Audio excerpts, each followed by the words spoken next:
we have a large Knicks fan base and Knicks fan audience. So they'll really appreciate you ranking this next one for them. Tom Thibodeau playing his starters, namely the wings, very many minutes this season. Yeah, it's funny because like he has the opposite problem as the Grizzlies coach. A lot of people are annoyed because he'll only play our stars like 30 minutes. He like puts them on restrictions, whereas Tibbs is like, okay, like y'all are not going to sit down actually. I don't think it's good, but I'm not like he's a terrorist. Like I do feel like, you know, but the thing is, the players, Josh Hart is like the biggest advocate for it. He's like, you guys are all soft, like you don't know what it's like to want to compete, whatever. He wants to be out there all those minutes. I don't see how that, because we haven't seen the postseason success yet, I feel like it's hard to justify, and because of how run down the team was last postseason.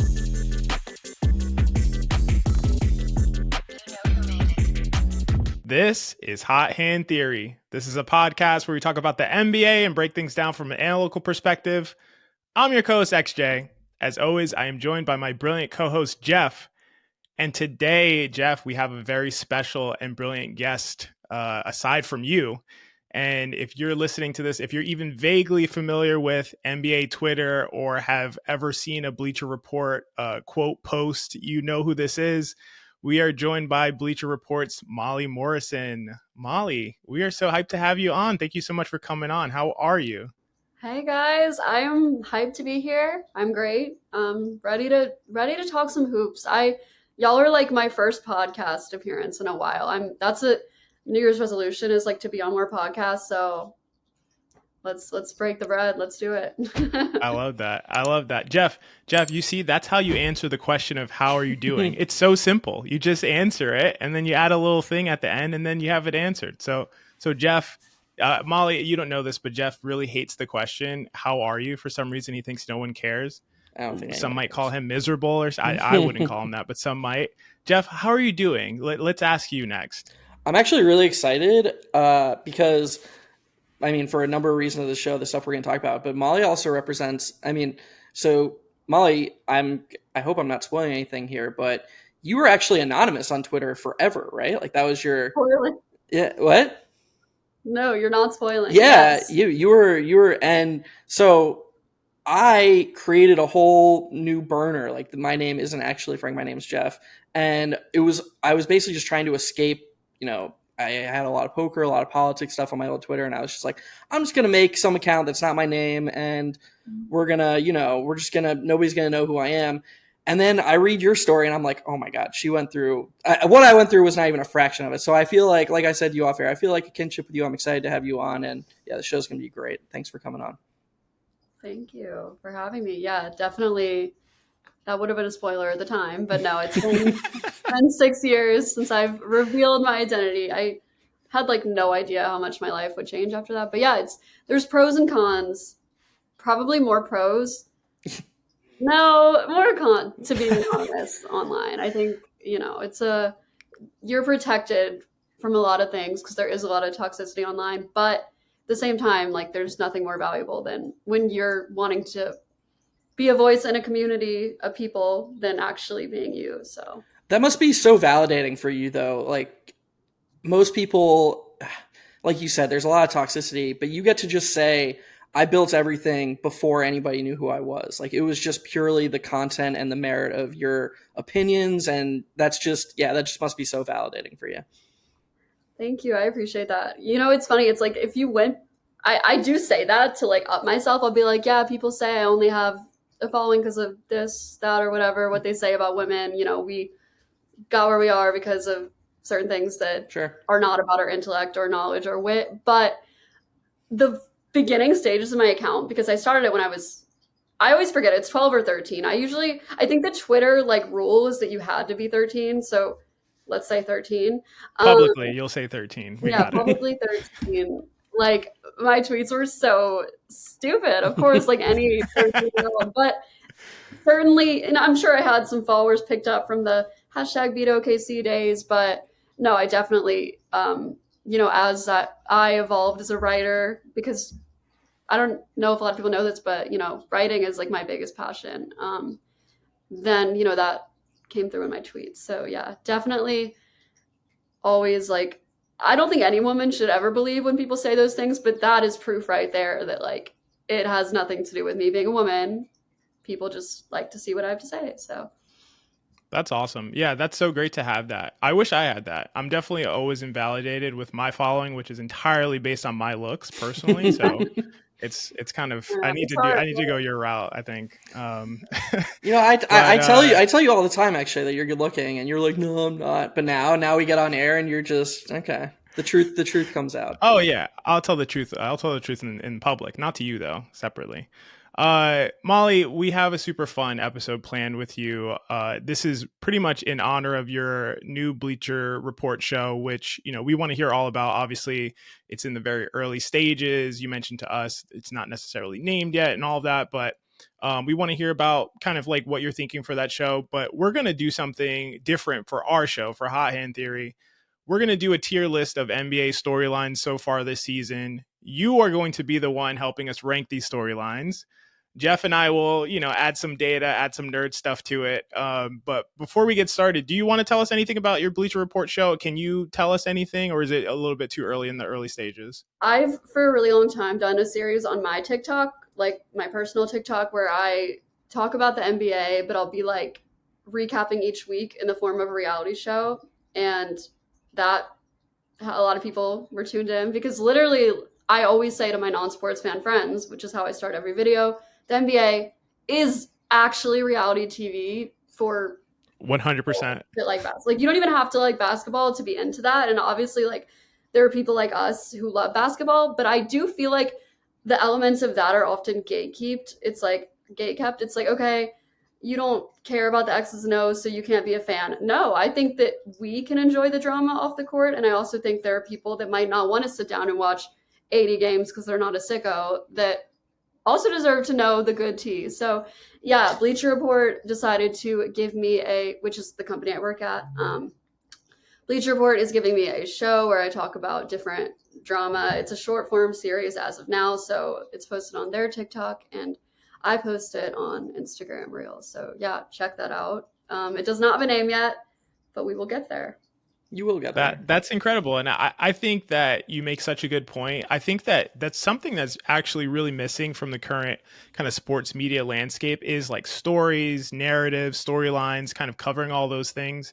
And if you think about it, the parts of the NBA season where fans get most excited does revolve around those storylines, like the trade deadline, free agency, the draft, all of those things that really build anticipation to the on-court games. There's so much stuff that's happening off the court that people really care about. So that's really exciting. And it sounds like you're going to be filling a void sort of in the market. And so I'd imagine you'd have a huge line of people waiting to listen to that stuff. So that's cool. Thank you. Yeah. And also just to compound what actually I said, because you make such a good point, actually, I'm thinking back to the most recent NBA finals, most recent NBA playoff series, and then the way people talk about them. And one of the biggest concerns is, and we get nostalgic for these past playoff series where the ESPN or NBC way back in the day or TNT had these sick promos and they're just entirely built around the characters. And so when Molly says like, it almost is reality TV, that's such a good point because more than any other American sports league, the personalities and the storylines going into the games almost drive the content. So yeah, I mean, again, like XJ said, there's just going to be such a huge market for what you're trying to offer, which is awesome. Yeah, with like the NBA and WNBA, the NBA is my thing because I grew up in Memphis, which is the only professional team we had is NBA. So that's sort of like how I chose this lane, and that's what I'm doing for now. There are so many great people who do cover the WNBA, and I really enjoy it as a fan. But it's almost like, I will let them do their thing, and like I'm just kind of continuing to do mine. But I think what's unique about both of those leagues in terms of like the drama and storylines is right. It's like with football, there's just so many players, and obviously the main drama focuses on, the main players, the quarterbacks. I don't like football, full transparency. I'm sorry, that's bad for my career. Molly, you are on the perfect pod. We are anti NFL. We're right there with you. So I mean, but we don't. We watch it, but we don't love football, especially relative to the NBA. Yeah, go Steelers. It's my team because shout out Calvin Austin III, Memphis. Shout out. But yeah, like with football, I do think they're wearing helmets. Like there's something just almost like impersonal about it. And with the NBA, you know, there's only 12, 13, 14 guys on a team, and like the cast stays the same for so long. And like there's these eras, and it's like you can really pretty easily, even more easily with the WNBA, even though hopefully it does expand soon because there's needs to be more teams and players. But yeah, it's like it's a lot easier to follow. And I think, I don't know, there's just a unique element to the sport because there are less players that makes it like more fun in that regard. That's a tremendous point. I think the fewer players, the no helmets, the higher visibility, I think that all adds up to a great equation for, like Geoff said, and like I said, there would be a huge market for what you're trying to do and what you will be doing. So we're definitely excited for that and super excited for you to grace us with your presence for to kind of combine what you're going to be doing and what we do. We're going to try to talk about these storylines, add some data, add some context, and then kind of have you rank and tell us what you think about how kind of juicy or good or useful or interesting or terrible those storylines are. How are we ranking that? Like, I feel like we need a... I think it's going to be very subjective. It'll just be like this is where Molly wants to put it, and so this is where we're putting it. But I'll go through the tiers actually. So let's bring up the board, and we will work it out on the fly. So here is the board. We could have just done, you know, like the classic S tier, A tier, B tier. Instead, we decided to give appropriate names to these tiers. So hopefully this helps you with the ranking process, Molly. So we have this changes everything tier, which is this is for the biggest and most important storylines that potentially could fundamentally impact the NBA kind of long term. That's what you'll put in that tier. Okay. Must see TV. That's, you know, very, very exciting, entertaining narratives, things that you're excited to talk about and think about. Solid but overblown. That's going to be, you know, it's interesting, but maybe it's not as impactful as some people think, those kinds of narratives. Okay. Mid, honestly, which is for, you know, storylines that are they're just kind of there. They don't really matter too much. You're not that interested in them. Nobody cares, move on, is going to be for topics that seem like a big deal, but they really weren't or aren't currently. And then the final one, this league is cooked, is for topics that kind of reflect the, you know, the messiest or most unserious things that are going on or have gone on in the NBA. And this is going to be all subjective. Doesn't make sense at the bottom because it's like, what's that? On one hand, is the messiness make it? This changes that. We'll get there. We'll figure it out as we go. Yeah, we'll figure it out on the fly. And honestly, like I said, it's totally subjective to you. So if you're even if it's like conflicting, if you put one in the bottom, so it's okay. That sounds good. Any questions so far, Geoff? Are you good? We're just gonna figure it out together? We're all in this together. This is High School Musical, you know, like we're doing this thing. I love this. This is so fun. I'm excited. I love games. All right, we'll see how it goes. And let's hope people just ignore that I made a High School Musical reference. We can move past that together. No, I don't think they should. We'll tweet out this clip. Don't worry. We'll tweet out this clip. It'll be the one that goes. All right. So let's start with, just to make it simple, this will probably be an easy ranking for you, Molly. I'm assuming maybe you'll surprise us. The most recent kind of big NBA event, and of course the drama that came with it, the All-Star game. First, we have the storyline. Is All-Star weekend, I should say, dead? We saw Draymond kind of criticize the format of the game, and, you know, really from a fan perspective, at least it seems to me unanimously, it seems like the fans just want basketball at the All-Star game, an All-Star weekend, not like, you know, necessarily the kind of Kevin Hart stuff, you know, all the skits and interludes. What's your take on this storyline? Where does it go on the tier list? The storyline of, is All-Star Weekend dead? So what's interesting to me is, like, in my lifetime, right? So like when I'm growing up, the guys in the All-Star aren't, you know, like I grew up in the 2010s. So LeBron, KD, like I've been watching them forever. What I'll say is I feel like the obsession with the All-Star game being this incredible, exciting thing that should be like the pinnacle of basketball is a little bit overblown, completely overblown actually, because who cares? Like, honestly, yeah, it would be cool if they compete, and I wish they took it more seriously, but I don't need them to be full court pressing. Sorry, Jaren. On every possession, I personally just feel like All-Star Sunday has always just been more of like they're doing it. For me, what needs more care and attention, sorry, I said Sunday is what I think. The game itself, like, and maybe that's because I grew up in this era and I never saw it at its peak. Of That's course, a good point. I see the videos, but like I've never seen All Star aside from the highlights and whatever as something that was taken too seriously. So like, there's nothing that's been ruined, but I have seen All Star Saturday Night completely lose all of its magic, which is really sad to me because I think that's like one of the coolest events. Like I still remember, obviously at this point, it's like we get it. Aaron Gordon and Zach LaVine had a great dunk contest, but truly that was like one of the highlights of me watching basketball. And I think like I was younger then, so I wasn't glued to my phone like talking about it with Twitter. I was really just sitting at my TV like, holy shit, I can't believe I get to watch this with my friends. So yeah, I don't think we're cooked though. Because a lot of people are like, okay, Josh saying he might do it, like whatever. I think he's gonna do it. And if he doesn't, I think other players will. Because the stars realize that like somebody has to step up, and like the way the league's getting talked about is like disturbing. You know, it's like y'all gotta do something. I feel like it's become this idea of like, oh, like what do you have to gain from it? But look at the way they're talking about Vince Carter, like he freaking cured cancer, like at this recent All Star game because he had a great dunk contest. You know, like do it. It makes fans so Yeah. happy. Vince Carter was obviously like a legendary player aside from the dunk contest.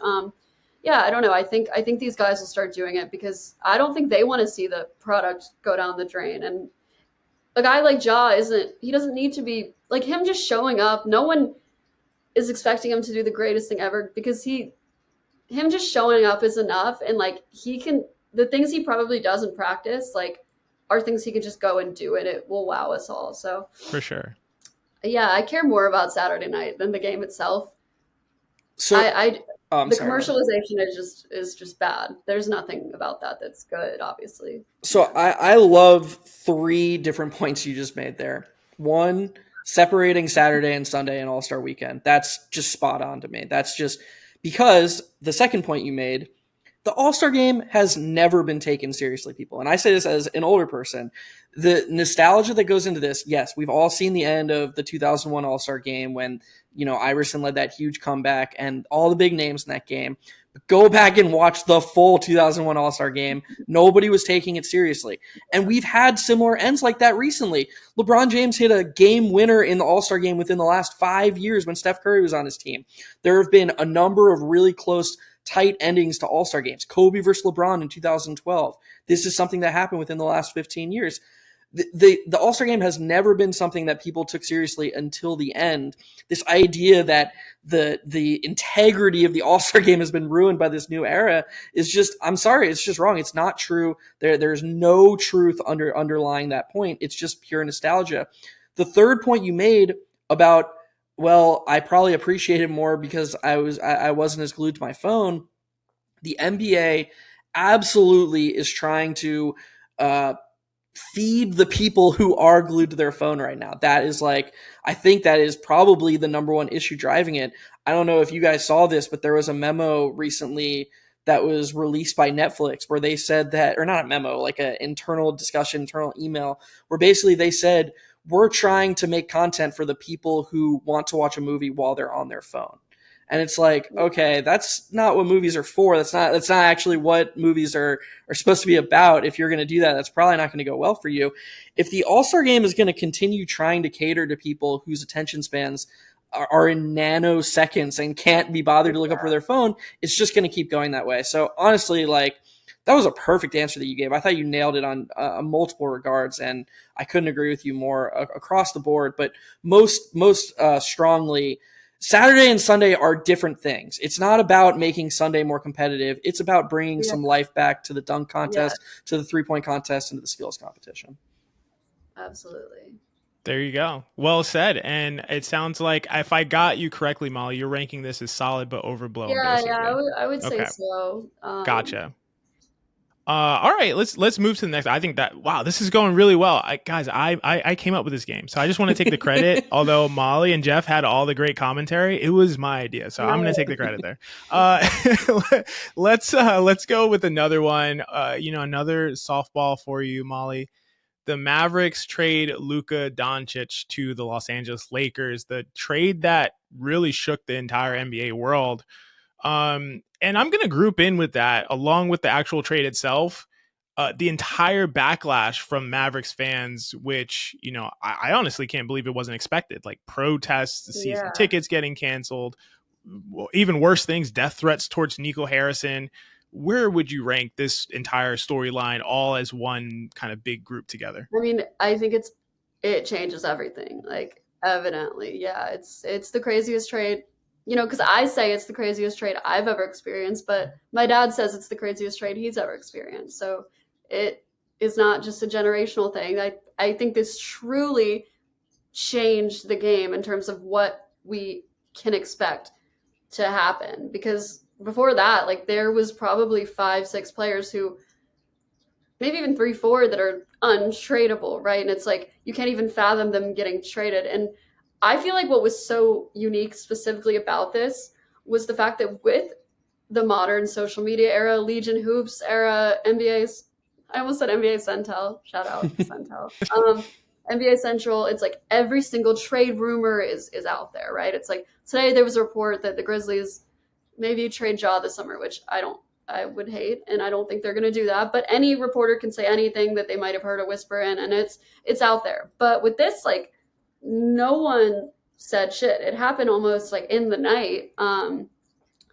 And I feel like that added to the shock of it, right? So you have this guy who doesn't want to get traded, but there's not even a report. And that was intentional from Nico Harrison's perspective. That's the most shocking part to me, is that he also didn't want it out there, which was like he was in on this secret. Like, oh god, can't ruin this. Yeah, jeez. Literally, he like purposely didn't shop him more because he wanted it to be a secret. What do you think, Molly, to bring it to your personal existence? How would it relate to the trade? I'm so glad you brought it up. Like, even the rumblings of a Ja Morant getting traded, it's not even like close to that, is it? Or do you think those are in similar ballparks? Do you think there would be a similar level backlash if the Grizzlies did trade him? Or do you think that because of this trade, maybe Grizzlies fans would be a little bit more open-minded to the prospect of it? Like, hey, anybody can get traded. It's about what's best for the team. Like, yes, but I do think that also like gives it a unfair almost title of like it being brave, which I don't think it was. Like, I think it was cowardly and just sort of a loser move. Like, you know what I mean? It's like, oh, someone had to be the one to trade their franchise guy with no rumblings, or like, I don't see it as that. I do think it like lowers the threshold for what can shock us, or uppers. It raises the threshold. I think it raises. I don't think there's a trade that could shock me at this point. Yeah, exactly. Yeah. Like, sorry, there's sirens. We can pause. We can wait for the sirens. Yeah, and I'll redo that line so I don't sound like an idiot. You're good. While we're at it, I do think. Can y'all still hear the siren? Oh, wait. Yeah. We should probably just wait a few seconds. If my dog hears sirens, he will start howling immediately too. So luckily, I have headphones in. Yeah, welcome to New York. Yeah. All right, I think we're good now. Yeah, I do think it raises the threat. I do think it raises the threshold for what can shock us. But I still like, that is still a trade that's shocking, right? Like, maybe we're not as shocked by a Zach LaVine or a De'Aaron Fox trade, only because De'Aaron Fox, like, you could talk about the level he's at, but we knew he wanted to leave. But I do still think a Ja Morant trade is shocking. I don't think it'll match. I don't think anything will ever match the Luka level. But I think it's just, like I said, it raises the bar for what can shock us. Definitely raises the bar to a crazy level, to the point where I would only be blown away. Like, I don't even think it's possible. Like you talked about, Molly, the kind of secrecy of it is not something that we've seen in the last 15 years, and we're definitely expecting less and less of that. We expect to hear rumblings super early in any kind of trade talks. You mentioned the Ja, quote unquote, like rumors. It could be as little as one GM asking, like, could Ja be available? Like, and that's like a rumor enough. And we didn't even hear anything like that about Luka. So that shows how unique this situation is, and I don't think it'll actually happen ever again. That was the funniest thing I saw of the fallout from the trade. Is somebody posted like an old screenshot of a tweet from like 2023 where it was a Lakers fan suggesting an AD for Luka trade, and all the Mavericks fans were like, dude, shut the hell up, we'd never do this.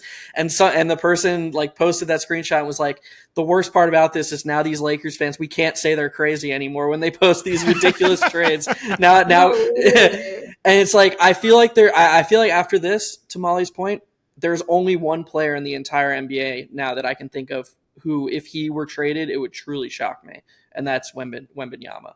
I think that almost every NBA player now that Luka's traded, on some level, but it would still shock you. Like if say like Ant gets traded for Ja, which that wouldn't happen, but like that's shock. Like that, you would be like, holy shit. I don't agree. Still shocking. I think it has to be like, it's like 10, 12 guys. Maybe just 10 that might like shock you. Yeah, I more meant that it wouldn't, even if that happened, it wouldn't reach the level of the Luka trade. That's how big the Luka trade. If Wemby got traded tomorrow, that would exceed the Luka trade for me. That is a great point. Yeah. The only thing, Geoff, is it wouldn't exceed it unless we don't hear any rumblings about it. In my opinion, I could be wrong, but to me, that was like the main factor in the trade, is that it just came out of nowhere. Literally, just so you know, Molly, we jumped on live after that trade. The way that I found out about it was that Geoff sent me the Shams tweet, and I responded immediately, fake. He's hacked or something like that. And I also tweeted out that I don't believe it until I see Luka in a Lakers jersey. So that's how preposterous it was. Yeah, I mean, I can't lie, like I was a little bit like lit. So that just amplified it. Like, oh my God. When I saw that, I was like not on my phone, trying to enjoy my Saturday night. Sure. Yeah. And then I just like pick up my phone. I was probably like 15 minutes late. My dad just texted. I mean, I had a bunch of texts, but my dad's were at the top because he was like, are you awake? Like, wake up! And it was hilarious. So yeah, I think it sobered me up, honestly. Like when I saw it, I was sober. Like you would think it would. That's incredible. It was just holy shit. Yeah. XJ, did you see the John reaction video? The John Macri? Yeah, where he was like, Andrew was like, you're on live video, John. You can't nobody else can see your phone. What's happening?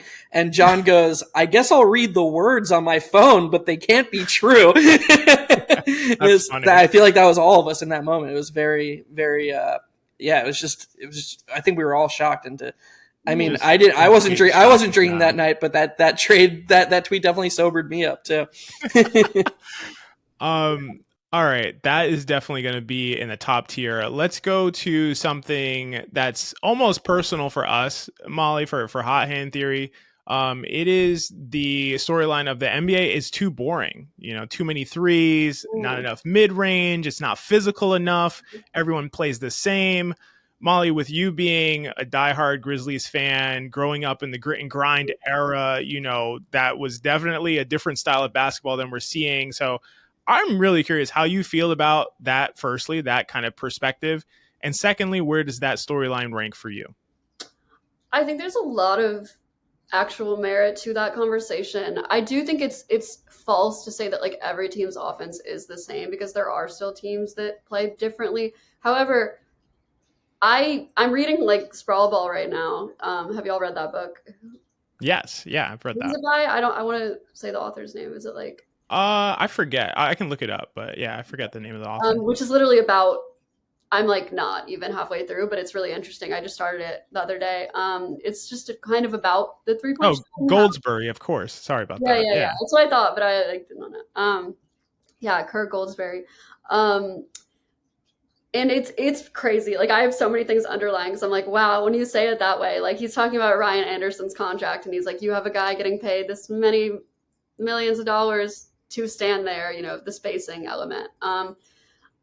I do think there's validity to it. And like, I'm reading this book. So like a couple weeks ago, I might've been like, oh, it's overblown, but it's going to continue to get crazier, right? Because like numerically and statistically, it would be stupid to not like jack up a bunch of threes. That's what's going to win. You saw it with the Celtics, Warriors, Rockets, Warriors particularly, because you mentioned grit and grind and how that was so physical, and Zebo like in the post, whatever, my favorite kind of basketball.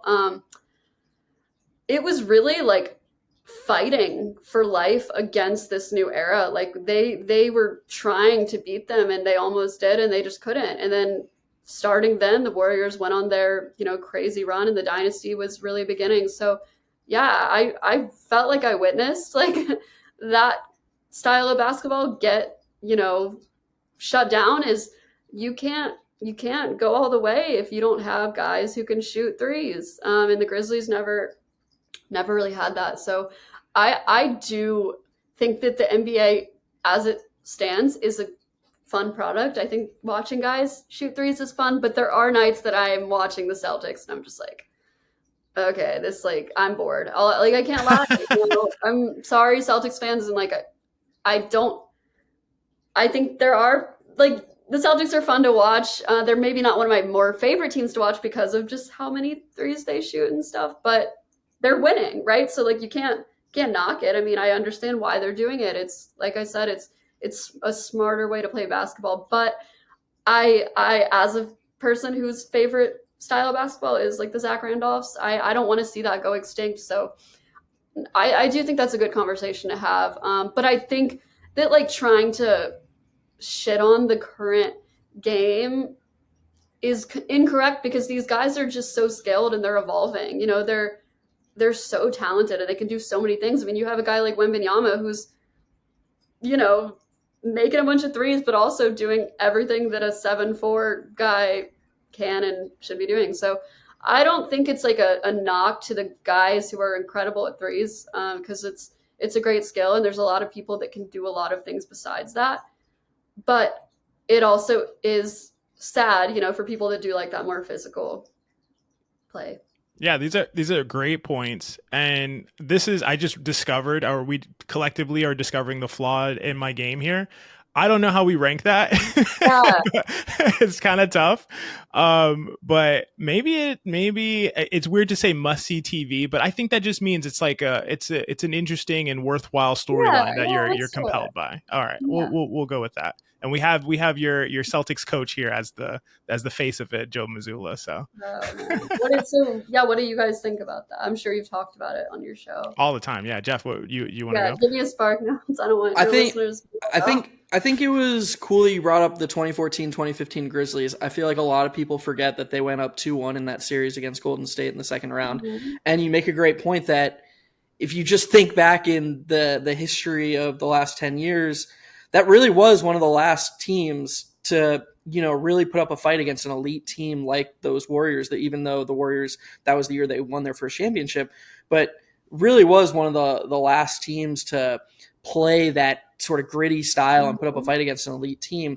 The only thing that I would say, and that actually I would say that I don't want to say that we fully disagree with your point, but maybe just a little bit of pushback, is that even with a team like the Celtics that's shooting a lot of three-pointers, the three-pointer actually isn't the goal. Like there's, in my opinion, a misconception of all these three-pointers being shot. Is someone like Charles Barkley, they'll get on TV and they'll say, I'm sick of watching guys just like hunt threes. Like there's this underlying implication that they go out there simply to shoot threes.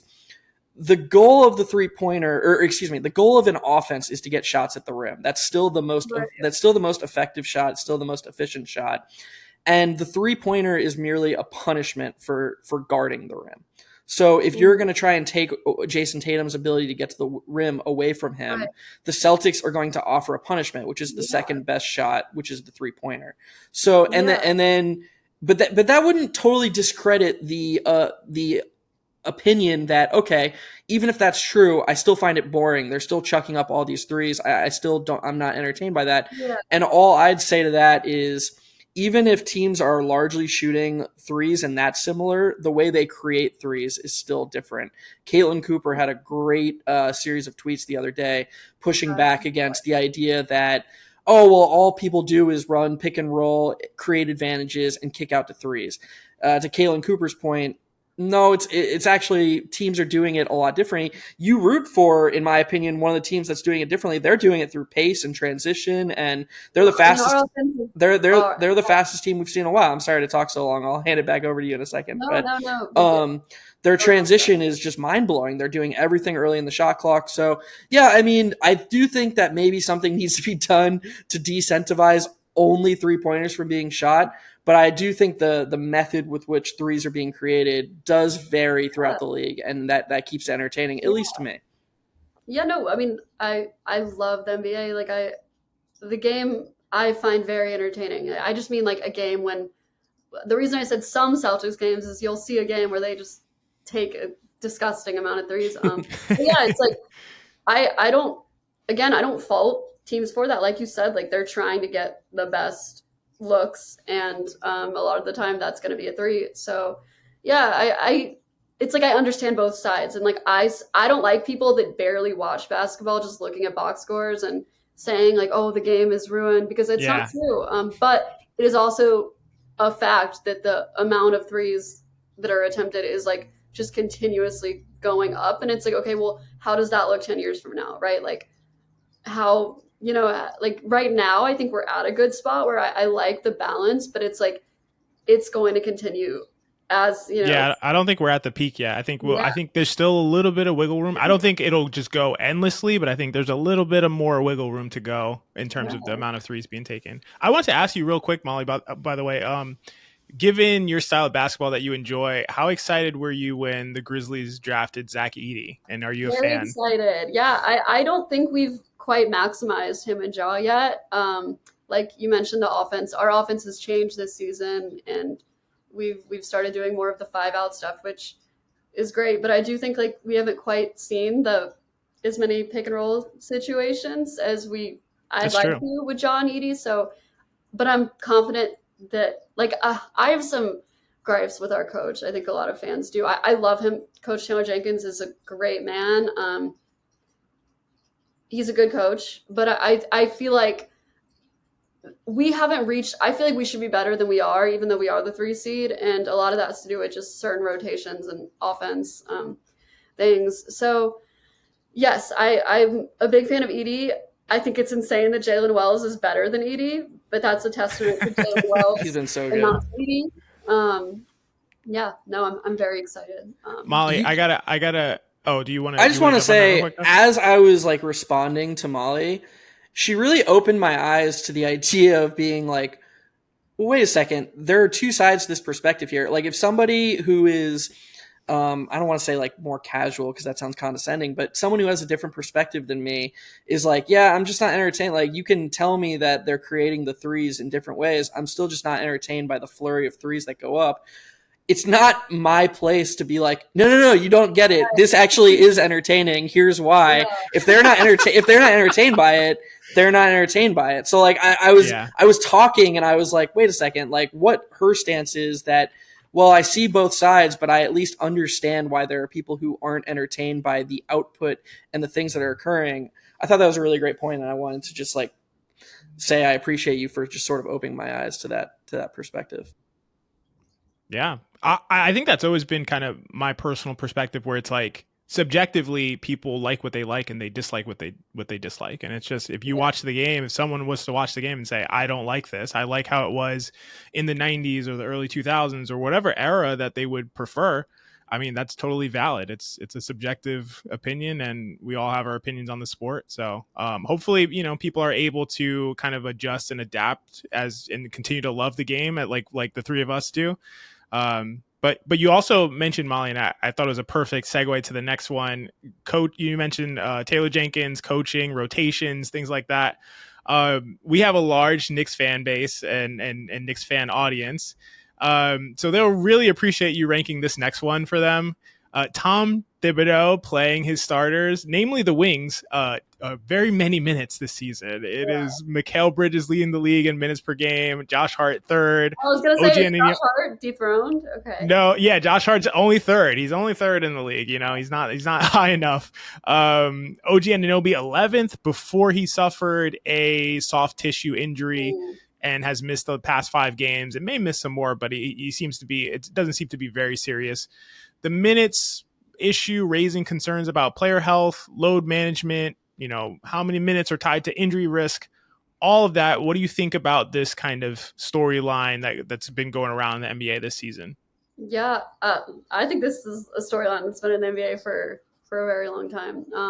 In regards to Tibbs, yeah, it's funny because like he has the opposite problem as the Grizzlies coach. A lot of people are annoyed because he'll only play our stars like 30 minutes, our superstars. He like puts them on restrictions, whereas Tibbs is like, okay, like y'all are not going to sit down. Actually, I don't think it's good, but I'm not like he's a terrorist. Like I do feel like but the thing is, the players, Josh Hart is like the biggest advocate for it. He's like, you guys are all soft, like you don't know what it's like to want to compete, whatever. He wants to be out there all those minutes. I don't see how that, because we haven't seen the postseason success yet. I feel like it's hard to justify, and because of how run down the team was last postseason. And like I'm not going to get into the weeds and start talking about the history of him with injured players, because I don't think it's this deep thing. But yeah, I feel like until we see it work, like where he plays these guys this much and then they're like healthy. Not that the reason they're not healthy is because of how much he's playing them, but it's like that's sort of where I'm at. I don't think it's in terms of like the actual like basketball downside of it, besides like, oh, is it good for health? I mean, like, is Deuce McBride like the only like bench player? It's like how many guys are I'm kidding. Shout out Campaign and Precious, Memphis Legends. But like how many guys are seeing the floor, and then what happens if someone's like injured, right? That becomes an issue. But I mean, they are paying. They do have like such a top heavy team. So yeah, I don't know. I mean, I feel like y'all are much more qualified to discuss that than me. I would love to know what you guys think. I just want to jump in. We're not more qualified to discuss it than you. We do have to discuss it every single day of our lives, though. So that is one aspect of it. But Geoff, what do you think, man? I think she absolutely nailed it again. Like again, most things in life, in basketball and sports, it's gonna fall somewhere in the middle. So I love that you brought up the personal point about the Grizzlies. And I actually find that very interesting. I'd love to hear a little bit more about it, because I know Cavs fans, and Kenny Atkinson appears to have a similar coaching strategy to Taylor Jenkins in terms of, okay, we're not gonna tank the regular season, but Donovan Mitchell, Darius Garland, not many nights you're going to go out there and play 40 minutes a night. Like you're going to play 32, 34 minutes. We're going to ramp up for the playoffs, and we're going to do everything we can to make sure you're healthy and rested for the playoff games. And Cavs fans, of course, they're 40-9, so that changes things, but they appear to love it. I had no idea the storyline existed in Memphis. That's basically the inverse of what's going on in New York. Is that like a common thing? I'm not questioning it. I'm just curious. Is that like a common, like these Grizzlies players need to play more? Yes, certainly. And like, I think you can look at it more specifically and like say there's 3 minutes left. The Grizzlies are down 7. Like there's a good chance Ja and Jaren aren't in the game. And wow, that's wild. Like that just, there's no justification of that to me. It's like, yeah, I'll put them in with like 2 minutes and 30 seconds, but it's like, I swear he like puts them in when the lead might be like already out of reach. I don't know. It's really weird. I don't understand it. Yeah, it's like, it's not That's just very a weird. total minutes thing. It's like a specifically at the end of games. I don't know. Yeah, it's interesting. I mean, we've got a lot of depth, whereas like y'all, like I said, it's very top heavy. We have those guys at the top, but I do think like the Grizzlies are a deep team, especially because we've been super injured, and we're finally, knock on every piece of wood ever, healthy for the most part. No, I think we're like healthy. So yeah, Yeah. So Yeah, to Molly's point, XJ, just before you take off, there's only one player on their entire roster that's averaging more than 30 minutes a game. There are only that's incredible. I did not realize. I did not realize this at all. This is an insight for me. I did not. There realize are only 4 players on the whole Grizzlies team that are averaging over 25 minutes a game on the season. This is way more extreme than this is way more extreme than I could ever imagine. That's wild. That's more than Kenny Atkinson. That's for sure, that's right? far more extreme than Kenny Atkinson. Yeah. Yeah, absolutely. This is No, it's a big deal. I mean, it's like, yeah, there's upsides to depth, but you have to know what to do with it. You know, it feels like it's like, wait, why is Jake LaRavia? He just left the team. Yep. Congratulations to him, because I think he did not want to be in Memphis. He was like on Instagram, was just like, light the beam. He was ready. Yeah, because I mean, the fan base was never very kind to him. I think people didn't quite understand Taylor Jenkins he has shown it. Like, I think the Kings will enjoy what they see with him. But again, we have a lot of depth there, guys who are better than him. He was probably the best player that we were willing. One of the better players. Because I don't want to say he was like the worst on our team, because that's not true. But the one with value, I guess. The Grizzlies are just super deep. They have so many really good players, especially at the wing position. Yeah. I mean, young players too. So it makes sense. Like, they were willing to part ways with Jake LaRavia, who I think is a very good player and fits really well in Sacramento. But yeah, it's an interesting point. The depth, the wing position is crazy, because like for so long, like that's what we were looking for, and now all of a sudden, just with a couple like late draft picks and great savviness there with our front office, we like have a lot, and it's like, wait, now what do we do with it? So I'm excited. But like I said, we have the talent. We have not figured out what to do with it. And at a certain point, you have to blame that on a coach. I could also get my biggest downside or criticism of Taylor Jenkins had to do with Dylan Brooks and what he allowed him to do. Because I loved Dylan, and I hated that we needed to get rid of Dylan because Taylor Jenkins did not know how to coach him. But anyway, that's interesting. Story for another day. Molly, I got to push you to do a ranking. So, I'd say mid probably, right? Mid, honestly. That seems Gotcha. fair. Okay. That seems right. There you go. All right, Knicks fans, you heard it here. There's someone in the NBA doing the complete opposite of Tibbs. So, and Grizzlies fans are just as unhappy with that coach. So there you go. This is you might have solved all of our issues, Molly, by just bringing up this polar opposite perspective, and I'm sure Knicks fans will be happy to hear that. Let's go a little bit, like a little rapid fire. Could we do that? Just get a few on the board. Yes. Because I don't want to take up too much of your time. So let's go with, 3 of the biggest NBA stars over the last, 15, 20 years at this point for, one of them, LeBron, Steph, and KD, all approaching sort of the twilight of their careers at 40, 37, and 36 years old. The NBA is, seemingly desperately trying to figure out who's going to take their places as the faces of the league. Especially American-born faces, honestly, since the best, younger stars are international-born players, SGA, Jokic, Wemby, we talked about, Luka, we talked about, Giannis. What do you think of this storyline of these elite, all-time players who have kind of led and been the face of the NBA for the last 15, 20 years, all kind of coming to the close of their careers and figuring out who's next in that lineage?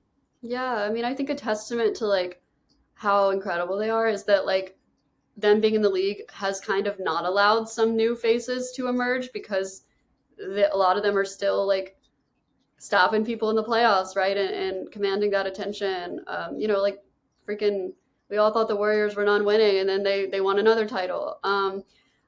I feel like once they leave, it will be devastating, right? It's the nostalgia aspect. I mean, I can't imagine the league without KD and LeBron and Steph.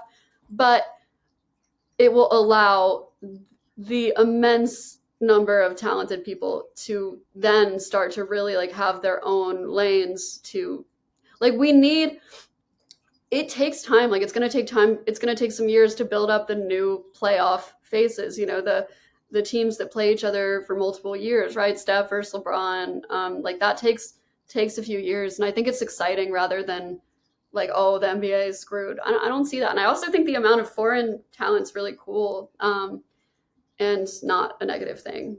at all. Totally agree with definitely, that. Definitely not a negative thing. I couldn't Yeah. agree with you more. And I love the point you made about they're going to need some time because playoffs, like we said earlier, are the storylines that build long-term storylines, and you can't have a rivalry without multiple of these head-to-head matchups in the playoffs. So I think I don't know if either of you are tennis fans at all, but Federer, Nadal, and Djokovic all extending their careers as long as they did pretty much blocked a generation of tennis. Like for 10 years, everyone was like, we got to move on to the next generation. And these three guys just kept winning every major until all three of them won close to 40 years old. Now, two of them, Federer and Nadal, are retired officially. Djokovic hasn't won a Grand Slam in over a year. And everyone was like, what is tennis going to do without these guys? Immediately, Sinner and Alcaraz have taken over, and they're the face of the sport. And the sport is, I'm not going to say ready to move on, but it's actually doing just fine without them. I completely agree with Molly that while LeBron James is one of, if not the greatest player of all time, Steph Curry and Kevin Durant are legends of the game, probably fringe top 10 all time. I'm not as concerned with where the sport will be. We just have to let it happen. We have to let that transition occur. I think there are plenty of players in place ready to take the reins when that day comes. Makes sense. Molly, where do you want to rank this? And you can rank multiple things on the same tier. So let's just keep going down. Nobody cares. Move on. Let's do it. Wow. I like that. No, I care that they're retired, but yeah. No, I don't. For everyone listening, Bleacher Report's Molly Morrison says she does not care about LeBron, Steph, and KD. No, I'm just kidding. No, that sounds good.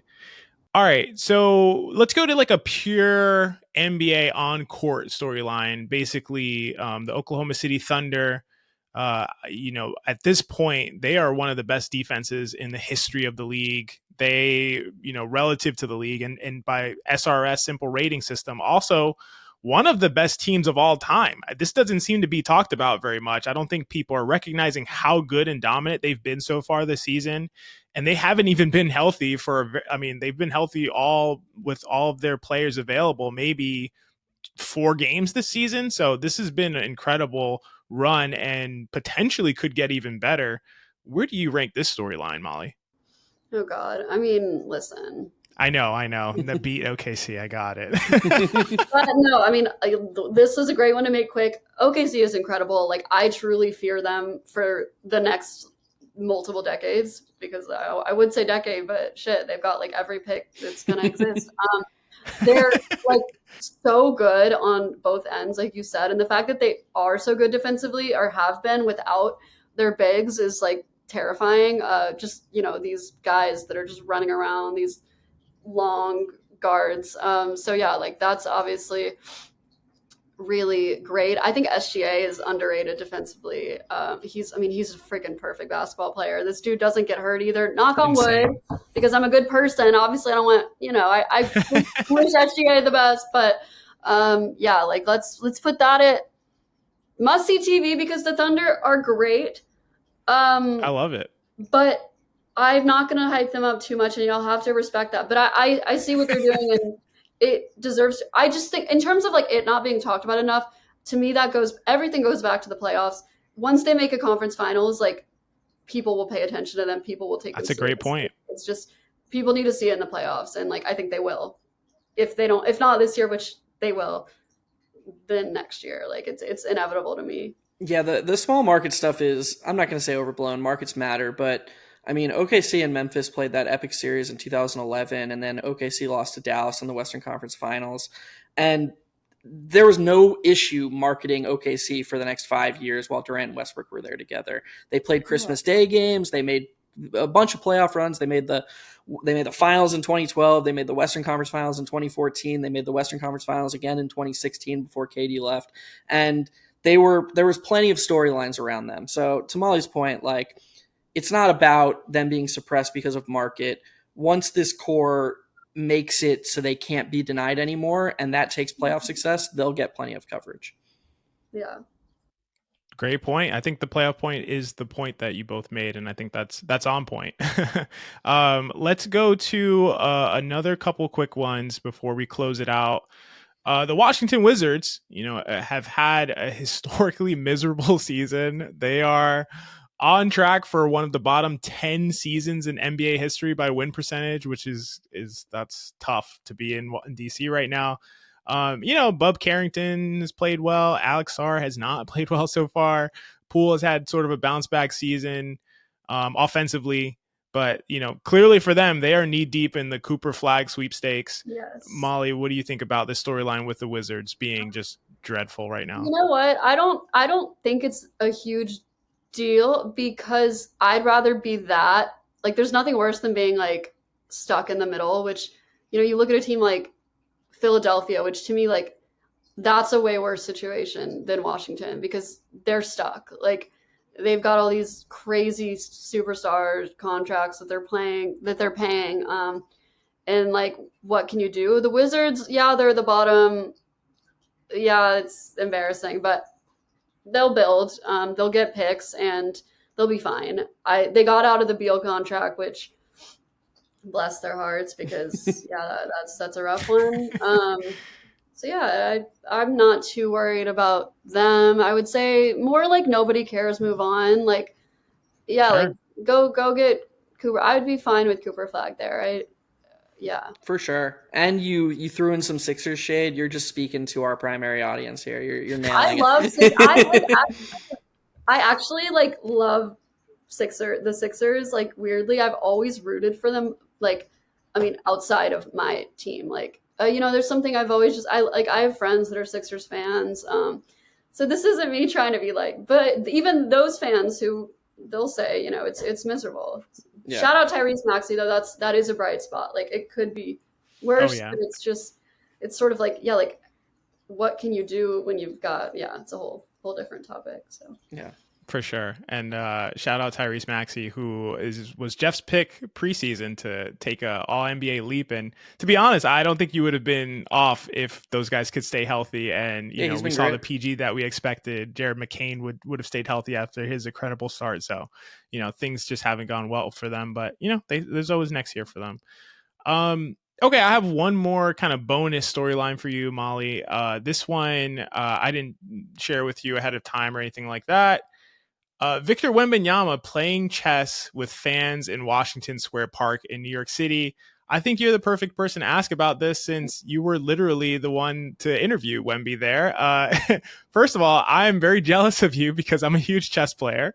I play on chess.com literally every day. Wow. And we also had the chief chess officer of chess.com on our podcast before, Danny Wrench, who's an awesome guy. So, yeah, what was that experience like for you? And just rank the storyline of Vic having the honor, really, of being interviewed by Molly Morrison, playing chess on a random weekend in New York City. Yeah, no, it's funny is like I was not planning to be there. I don't think many people knew that was happening aside from, Spurs PR or whoever, maybe some news. I have no clue. All I know is I unfortunately, as of now, work on Saturday days because I don't want to work Saturday nights. So that means I was awake working at 10 a.m. on a Saturday when I saw Wembanyama tweet, "Hey, playing chess in Washington Square Park." And I was like, oh my God, should I go? It was raining. I was actually leaving town that night. I was like, I should go. And then I messaged my boss and he was like, kind of like, oh, LOL. And I was like, I'm just going to go. Better to ask for forgiveness than permission. So yeah, I pulled up and like they were nice enough, they knew me and they, I work for Bleacher Report obviously, and they were nice enough to let me talk to Victor after. It was so cool because I mean, it was so calm and like serene. You would think there would be this crazy environment, which it would have been if it was not a really rainy day, meaning there's no one in the park besides this crowd of people that maybe saw it on Twitter. It was, and that made it just like a really special thing to watch. I think Victor, you talk about face of the league, like there's no one more ready and capable of doing it than him.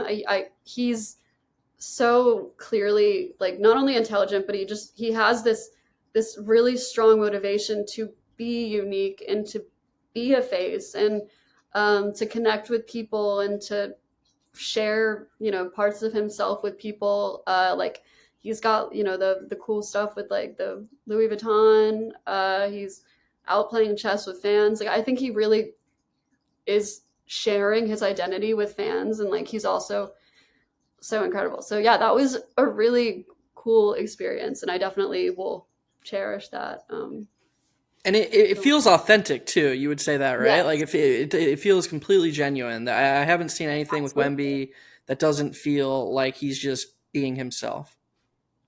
Absolutely. That's like what makes it so endearing, I think, is right. It's like he's just being himself, and just like I'm just sitting there, watching him play chess, and he's just talking to these people. He doesn't have any air about him that makes him like, yeah, I am Victor Wembanyama. Like there's none of that. I think seems like a great kid. I'm like, how old? So, I can call people kid, but I'm a kid too in my own way. But no, he's awesome. I'm really like, I also love his attitude with All Star. Like I was cracking up with the Chris Paul situation. I don't have any like strong takes on if that was good or bad, whatever. I thought it was funny because no one ever cares about not the rising stars. Sorry, the skills challenge. You don't even remember what it's called at this point. Yeah. No one's paying attention to that. Well, I mean, if you are, you're like, when is this ending? You're a fan of one of the teams that has players competing in it if you're paying attention to it for the most part. Yeah, exactly. Or you're like mildly like interested because you're waiting for the next event. But I thought it was funny because you could tell he was actually like really upset that they got disqualified. Like he was really, really upset. Like he actually kind of looked like he was about to cry. I think he really takes this shit seriously, and the NBA needs that. So yeah. Well, actually, I had that one too. So why don't you just rank both of them for us? The quote unquote cheating scandal with Wemby and Chris Paul, and then Vic in the park playing chess. Okay, Vic in the park playing chess. There we go. I mean, must see TV. I love it. I like it. I like it. Vic. The other thing, it was funny. I mean, I enjoyed it. Maybe like solid but overblown because like it wasn't. I don't know. People were like having takes like, "Wow, like that was so lame of them," and I don't like. Who cares? It's like whatever. They made it more interesting than it's ever been. So that's a good point. I like that take. Well, Molly, I think that's where we're gonna stop the rankings. Is there anything else you want to share? First of all, we really, really appreciate you coming on. This has been a blast. This has gone as fun or more fun than I thought it would be. So, you definitely have made this work. Is there anything else you want to share about your show? Anything else you're working on for Bleacher Report or for your own personal work that you do, that you want to share with our audience? No, but I think this is going to be a big year for me, so I'm excited. I feel like there's a lot to come. Yeah, you can follow me, Molly Hannah M, on Twitter and Blue Sky and TikTok, and then Instagram is Molly_Morrison. Maybe I'll fix that at some point, make it all the same. But yeah, I will be sharing stuff on those platforms right now. That's where I'm at for now, and this was great. Thank you guys for having me. Yeah, appreciate having you, Geoff. Any last words? I was like, usually you send it back over to me. You're the host, and I'm sort of an extended guest, basically. But you're the talent. You're the talent. Oh yeah, I'm the talent. Call it what it is. Yeah, just thanks so much, Molly, for coming on. We really appreciate you, and super impressive just the way you carry yourself. And I mean, XJ and I, or very few people have just any idea, I'm sure, like day-to-day basis, the stuff you deal with, and just like you said, like you went from building a brand anonymously to now just being you are the face of your brand. You're out in the open, and just super impressive. We really appreciate you taking the time, and hopefully you'll come back sometime. Yeah, thank you guys. This was so fun. All right, for Molly, for Geoff, I am XJ, and this has been Hot Hand Theory.